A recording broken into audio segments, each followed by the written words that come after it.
आप कैसे देखते हैं कि आपके ऊपर हमला होता है, उन हमलावरों के?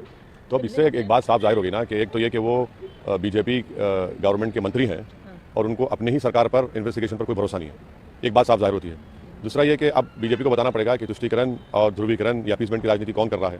तीसरी बात यह है कि बीजेपी जो कहती है उत्तर प्रदेश से हमने क्राइम को और माफिया का खात्मा कर दिया, तो आप जाकर उन लोगों से मिलते हैं जो हम पर गोलियां चलाई हैं, तो फिर आप ही तो अपीसमेंट कर रहे हैं और आप कौन सा लॉ एंड ऑर्डर की बात कर रहे हैं वहाँ पर जाकर। तो ये तीन चीज़ें हैं जिससे बीजेपी एक्सपोज हो जाती है और इसीलिए हमने कहा कि हमको जेड कैटेगरी की सिक्योरिटी नहीं चाहिए, हमको ए कैटेगरी का आप सिटीजन शहरी बनाइए।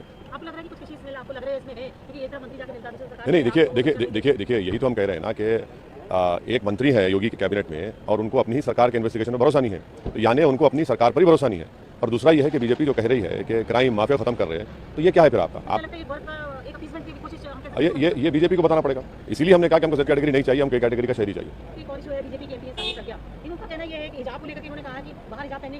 अब देखिए उनके ऊपर जो है मालेगांव बम ब्लास्ट का केस चल रहा है। उन्होंने एक ऐसे देशभक्त को जिसने पाकिस्तान से आए हुए टेररिस्ट से मुकाबला करते हुए अपनी जान की अजीम कुर्बानी दी, हेमंत करकरे के बारे में उन्होंने उसका नाम शनाब उनके बारे में बोला, उन्होंने पास में गुडसे की तारीफ की। तो यही इनका इंट्रोडक्शन है, यही इनके बारे में तारुफ बोलते हैं ना, वो है। इससे ज़्यादा कुछ नहीं कह सकता मैं। ये कहना कि घर में पहनो बाहर मत पहनो। नहीं, मैंने इन्होंने जो पहले जो बयान दिए, वक्तव्य दिए, सब आपके सामने रख रहा हूँ और ये जनता तय कर लेगी। हिजाब को नेसेसरी एक आपको लग रहा है कि कुछ कंट्रोवर्सी का इशू बनाया जाए। हेमंत बिस्वा का भी कहना है कि इस्लाम जो है हमको बेहतर एजुकेशन की बात करता है, वो नहीं कहता है कि आप अब देखिए इस्लाम मुझे सीखना है तो मैं किसी इस्लामिक उलेमा से, स्कॉलर से सीखूंगा ना, मैं इन लोगों से तो इस्लाम नहीं सीखूंगा।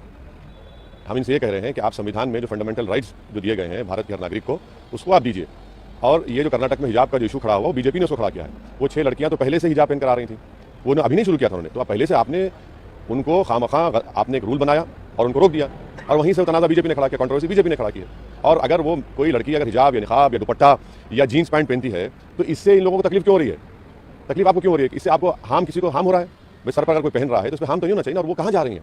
वो एक ऐसी जगह जा रही हैं जहाँ पर शिक्षा हासिल करने के लिए जा रही हैं, ताकतवर बनने के लिए जा रही हैं, तो आप उनको रोक रहे हैं। तो इससे नरेंद्र मोदी देश के प्रधानमंत्री का स्टेटमेंट एक खोखला साबित होता है जब वो कह रहे हैं कि उत्तर प्रदेश में हमको मुस्लिम महिलाओं ने वोट दिया। भाई हिमाचल में आपकी सरकार है, वहाँ पर आपने कानून बना दिया। मध्य प्रदेश में आपकी बीजेपी की सरकार है, वहाँ पर कानून बना दिया। कर्नाटक में आपकी सरकार है, तो आप मुस्लिम महिलाओं को उनकी सुरक्षा छोड़िए, उनको तो आप एम्पावर भी करना नहीं चाह रहे, उनको तालीम के जेवर से रास्ता नहीं देखना चाह रहे हैं। तो ये असल बीजेपी का चेहरा है जो देश देख रहा है। नहीं, मैंने उनके बारे में जो कहना था कह दिया मैंने। हाँ नहीं, वो तो आसाम के मुख्यमंत्री हैं, वो तो बहुत कुछ उन्होंने बोल दिया है सबके बारे में। और उनको ये समझना चाहिए कि भारत का मुसलमान जो है इंडिजीनियस है, वो तो वो समझ नहीं पा रहे हैं, बस बके जा रहे हैं और क्या कर सकते हैं। अब जाना है। अच्छा रहेगा इंशाल्लाह। हमारी पार्टी के लिए, हमारे भागीदारी परिवर्तन मोर्चा के लिए बहुत अच्छा हुआ है दोनों फेज़ में, और आगे भी जो 5 फेजेस हैं वो अच्छा रहेगा हमारे लिए। हमको उत्तर प्रदेश की जनता देख रही है, खासतौर से पिछड़ा समाज, अति पिछड़ा समाज, जो सामाजिक न्याय की जो लड़ाई लड़ रहे हैं बाबू सिंह कुशवाहा के साथ हम लोग, और अल्पसंख्यक समाज, मुसलमान, सब देख रहा है कि कैसे चाहे वो बीजेपी हो, समाजवादी हो, बसपा हो, ये तो अपनी ज़बान से भी मुसलमान का या अति पिछड़ा का एम्पावरमेंट की बात करने से कतराती है।